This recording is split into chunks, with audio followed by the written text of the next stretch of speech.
Another thing we've been doing over the last week is our down and out segment, going through the teams who are not getting into the playoffs and where things went wrong and where they go from here. And today is an interesting one with the Chicago Blackhawks. This is a team who had legitimate playoff aspirations. When you look at Jonathan Toews returning to the lineup for them, they went out and got Seth Jones. They went out and got Marc-Andre Fleury. They went and got Tyler Johnson as well.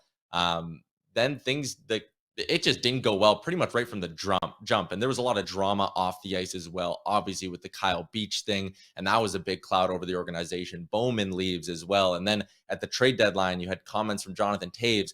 Like, it was just pretty much a mess from the start for Chicago, right, Frank?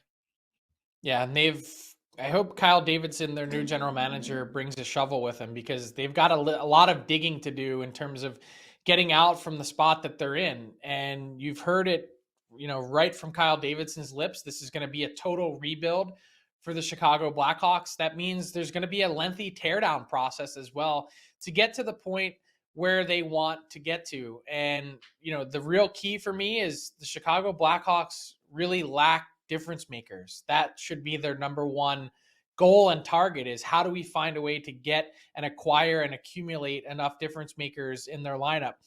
They've got a couple. Patrick Kane is one, of course, and is always going to be one. They need to recoup some picks too. You take a look at this board here. They don't have a first round pick this year, of course, from the Seth Jones trade going back a year. You look at the picks that they got for Brandon Hagel, valuable picks. They're in the future. So they've sort of begun that process already, trading away Hagel, recouping a second round pick, a conditional pick for Marc-Andre Fleury. But they've got a lot more work to do. And I think the big question for me, Tyler, is who are the guys that are going to be the pillars for the future? Yeah. You thought back to the Blackhawks and their Stanley Cup run, and they had their pillars at sort of every position. It was Jonathan Toews and Patrick Kane up front. It was Brent Seabrook and Duncan Keith on the back end. And then they had Corey Crawford in net. And so they built around those five pillars. Who are going to be the guys left standing this time around? I really wonder about Patrick Kane. I think that's going to be a fascinating offseason conversation. I wonder if Jonathan Toews, given his comments, is trending towards playing somewhere else next season.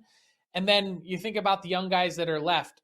The guy that I think they're going to be building around in the future, and the guy that Kyle Davidson has had circled on his list, is Kirby Dach. I think he's the guy that's going to be right up there in terms of leading the charge. Yeah, and it'll be interesting. Like you mentioned Patrick Kane, right? And there's the lack of draft picks, and there's the need for them to have difference makers. Okay, well, Patrick Kane is a difference maker. Patrick Kane could get them a lot of draft picks, and he's only got 1 year left on that deal at $10.5 million. Like, to me, what they do with Kane will really signal which direction this franchise is going, right? Yeah, and I think we know which direction it's going. It's just, do they view Kane as part of the solution moving forward? And notice some of the names that I didn't mention. Alex DeBrincat, you saw the stat sheet, 40 goals this season. I think he's going to be a prime trade target this summer.